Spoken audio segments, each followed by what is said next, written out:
The gods had decided that humanity would die. Their decision was to remain secret until the flood arrived, leaving the human world with no time to prepare and nowhere to escape.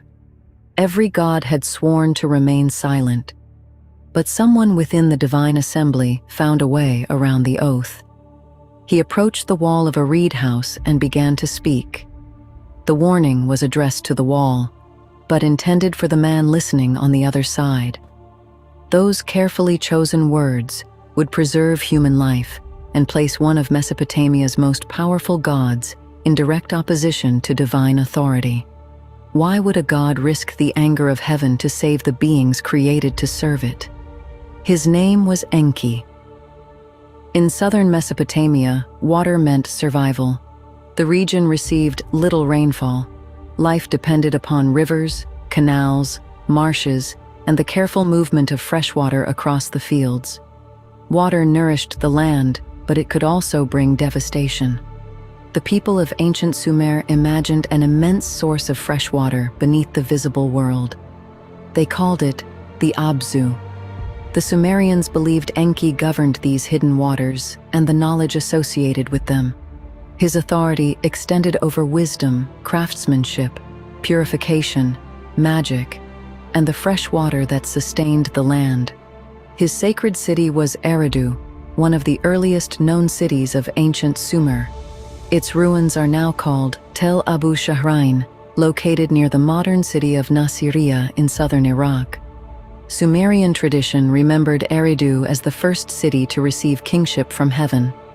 At its center stood Enki's temple, the Abzu, the House of the Deep.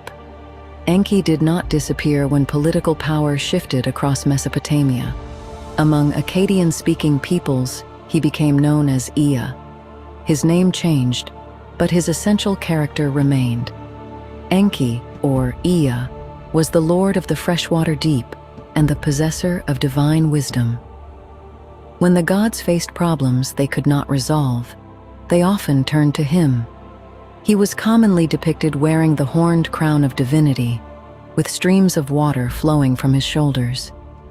Fish sometimes appeared within those streams, identifying him with the life-giving waters under his control. In Mesopotamian mythology, knowledge possessed real power. Names, rituals, secrets, and carefully chosen words could heal sickness, reverse a curse, defeat an enemy, or alter the outcome of a divine command. Enki understood how the divine order worked. More importantly, he understood how its rules could be interpreted, challenged, and occasionally bent. That ability would shape the fate of gods and humans alike. The Sumerians believed civilization was governed by sacred powers known as the Mea. The Mea were not written laws. They represented the divinely established foundations of organized life. Kingship, priesthood, craftsmanship, music, writing, justice, and wisdom were connected to them. The Mea also included conflict, falsehood, fear, and destruction. To the Sumerians, civilization contained both order and danger. Enki was one of the principal guardians of these powers. In the myth known as Inanna and Enki, the goddess Inanna travels from her city of Uruk to Enki's home in Eridu. The ruins of Uruk are now found at Warka in southern Iraq, near the modern city of Samawa. Inanna wants the Mea for her own city. Enki welcomes her with a feast. As the celebration continues and drink weakens his judgment, he gives Inanna the sacred powers one after another. She accepts them, places them aboard her heavenly boat, and begins the journey back to Uruk. When Enki becomes sober, he realizes what has happened. He sends his servant Isimud and a series of supernatural creatures to recover the Mea. Inanna refuses to surrender them. With the help of her attendant, she reaches Uruk, where the sacred powers are received with celebration. The story may reflect competition between religious centers or the movement of cultural influence from the older city of Eridu toward the rising city of Uruk. It also reveals Enki's complicated nature. The keeper of divine wisdom could be generous, careless, and vulnerable to his own appetites. Although he initially tried to recover the Mea, He eventually accepted their arrival in Uruk. Even when events escaped his control, Enki found a way to accommodate the outcome. His wisdom was extraordinary, but it did not make him perfect. The Mesopotamians preserved several accounts of humanity's creation. The details differ, but Enki remains close to the moment when human life begins. In the Atrahasis epic, the lesser gods are burdened with exhausting labor. They dig canals, clear waterways, and maintain the land while the greater gods enjoy the results. Eventually, the workers rebel. They surround Enlil's residence and demand relief. The divine assembly needs a solution, and Enki proposes the creation of a new being capable of carrying the burden in their place. Humanity. A mother goddess, called Mami in this version, mixes clay with the flesh and blood of a slain god. From this union of earth and divinity, human beings are formed. They are created to work. Humanity will maintain the canals, cultivate the fields, provide offerings, and serve the gods. The story does not describe humans as the center of creation. They enter the world as the solution to a divine labor crisis. But the presence of divine blood gives humanity something more than clay. Mortals carry a trace of the gods within them. Another Sumerian composition, Enki and Ninmah, preserves a different account. Enki's mother, Nama, asks him to create servants who can relieve the gods of their labor. Enki designs the new beings while the birth goddesses bring them into existence. Later, during a feast, Enki and Ninmah begin a contest. Ninmah shapes human beings with different physical conditions and challenges Enki to determine their place in society. For each person, Enki assigns a livelihood or social role. The passage reflects an ancient worldview and should not be mistaken for a modern understanding of disability. Yet Enki does not declare these individuals worthless. He attempts to establish a place for each within the community. Enki then creates a being whose condition Ninmah cannot resolve. The contest ends without a simple victory. Although Enki does not always form humanity himself, he provides the knowledge that makes its creation possible. In each tradition, human life begins because he develops a solution to the gods' labor crisis. But the beings created to solve that crisis would eventually become a problem themselves. Humanity multiplied, its cities expanded, and the noise of civilization reached the heavens. Enki did not stand alone within the sacred household of Eridu. Beside him was Damkina, known in later Akkadian and Babylonian traditions as Damkina.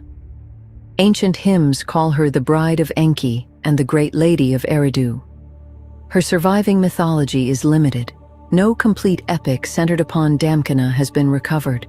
Her identity must be gathered from hymns, prayers, god lists, and appearances within the stories of her family. The surviving fragments nevertheless reveal an honored goddess. Worshippers called upon Damkina as an intercessor. They believed she could approach Enki and seek abundance, protection, and favorable destinies on their behalf. Her influence came through her sacred position and direct access to one of Mesopotamia's wisest gods.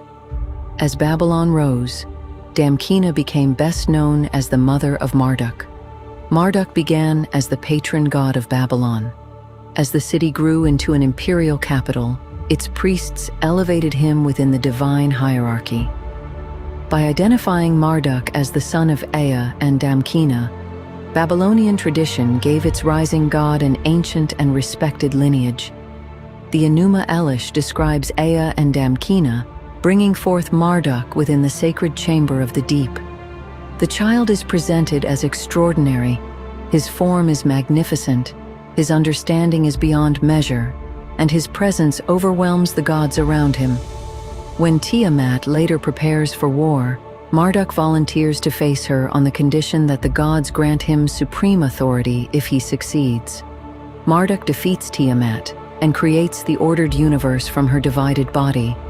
The victory makes him king of the gods, but his authority is built upon the ancient lineage he receives through Ea and Damkina. Through his mother, Marduk belongs to the sacred household of Eridu. Through his father, he inherits wisdom and magical authority. The rise of Marduk did not erase Enki's legacy. It carried that legacy into Babylon. Enki had sworn the oath. He could not directly reveal the god's decision to Atrahasis, but he understood that words could obey the letter of an oath while violating its purpose. Enki approached the wall of Atrahasis's reed house. The warning he delivered was addressed to the wall, but meant for the man listening nearby. Atrahasis heard him. Enki instructed Atrahasis to dismantle his house and build a vessel. He was to abandon his possessions, preserve life, and prepare for the approaching disaster. Atrahasis followed the instructions. When the appointed time arrived, the sky darkened. The storm god thundered, the earth broke open, and the flood swept across the land. Even the gods were horrified by what they had unleashed. The birth goddess mourned the destruction of her children. The gods who once complained about humanity's noise now suffered from hunger because no humans remained to provide offerings. When the storm finally passed, Atrahasis left the vessel and offered a sacrifice.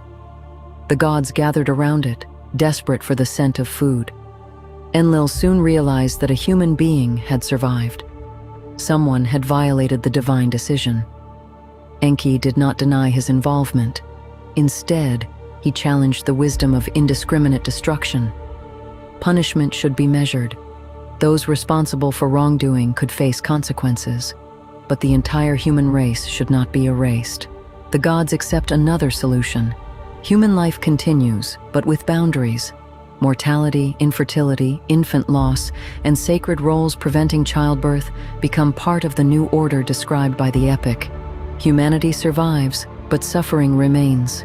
Enki preserves life without freeing humanity from the divine system that controls it.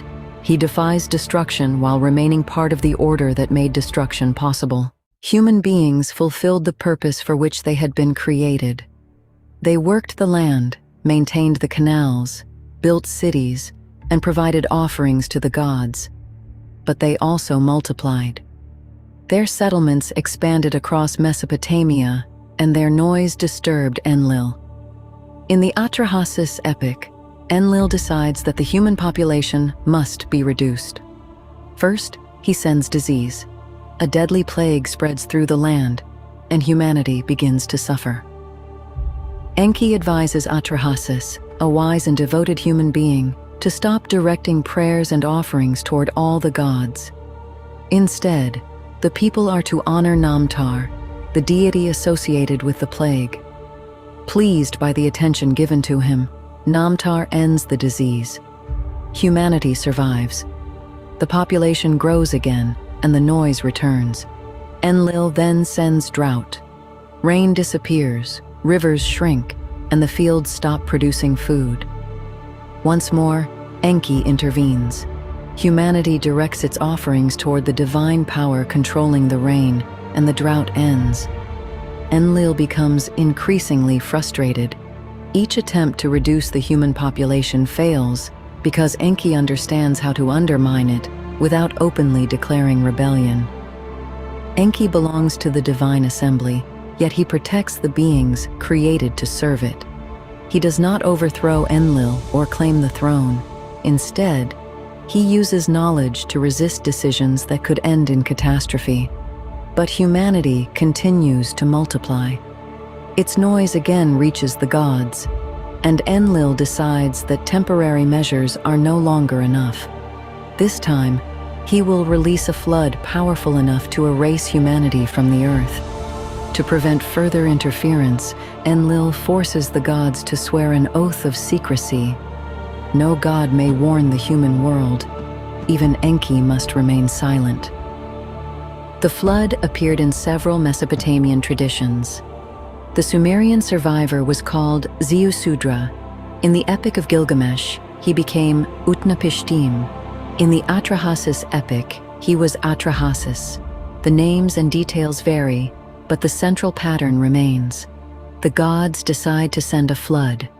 Enlil supports humanity's destruction, while Enki, or Ea, warns a chosen survivor.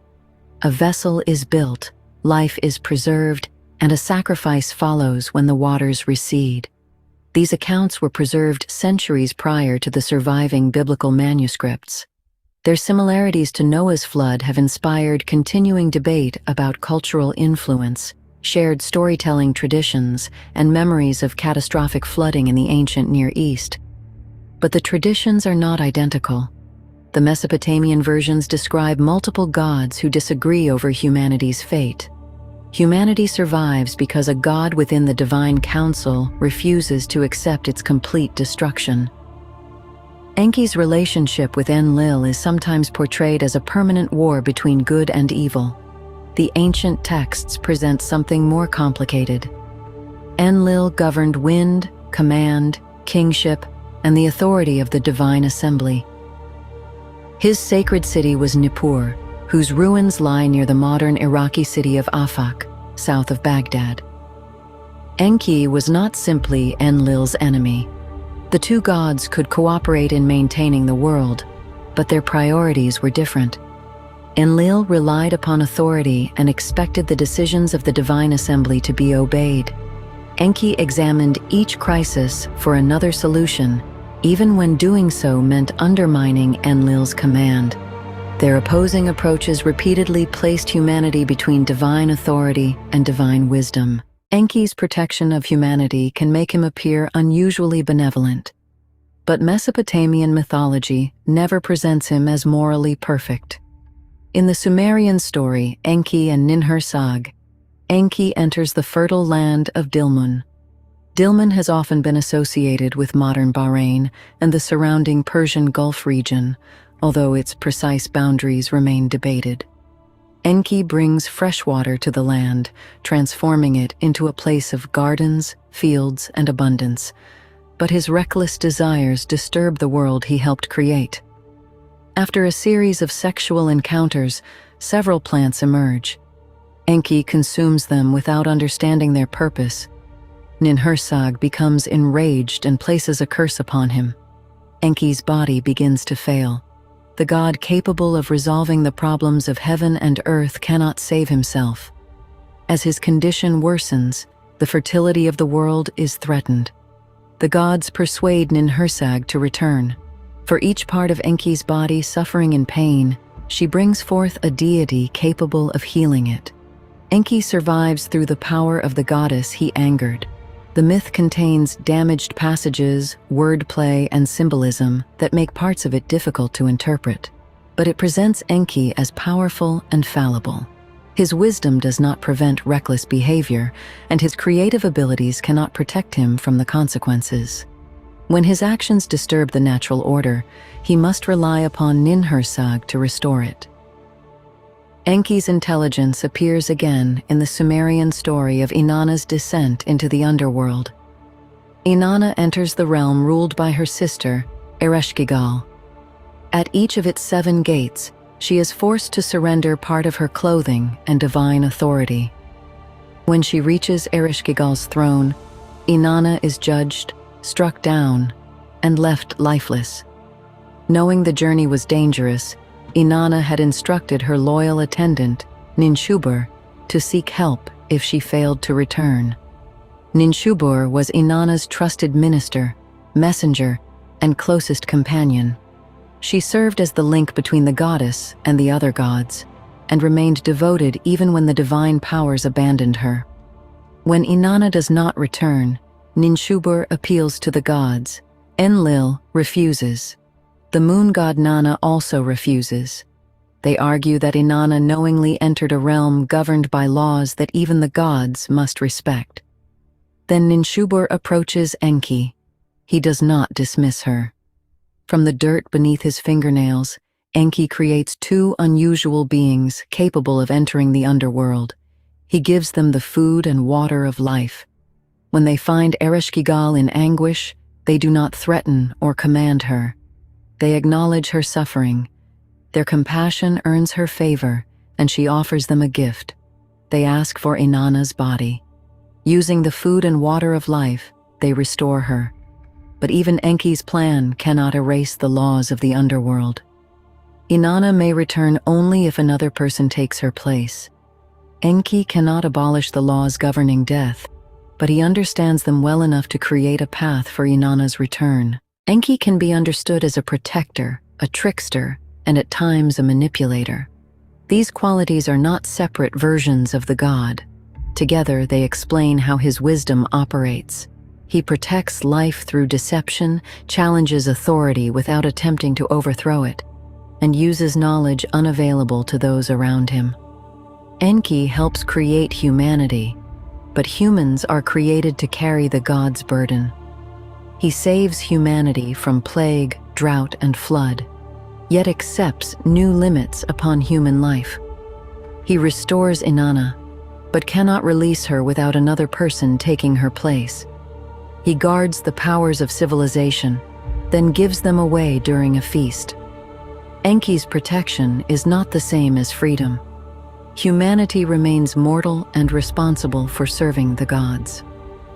Modern theories sometimes describe Enki as an extraterrestrial scientist who genetically engineered humanity. The ancient texts do not provide historical evidence for that interpretation. They present Enki as a god within Mesopotamian religion, the divine embodiment of freshwater, wisdom, magic, and creative intelligence. His temples eventually fell into ruin. Eridu's canals shifted or dried, its population disappeared, and the sacred city became a series of mounds in southern Iraq. But Enki remained present in the stories Mesopotamian scribes continued to copy. Priests invoked his authority in rituals. Healers called upon his knowledge, and Babylon connected its ruling god to his ancient household. His influence survived through some of Mesopotamia's most enduring traditions: the creation of humanity, the sacred powers of civilization, the descent into the underworld, and the flood that nearly ended human life. When disease spread across the land, Enki showed humanity how to survive it. When drought followed, his guidance brought relief once again. And when the divine assembly released a flood to erase humanity from the earth, Enki found a way to warn the man they had chosen to destroy.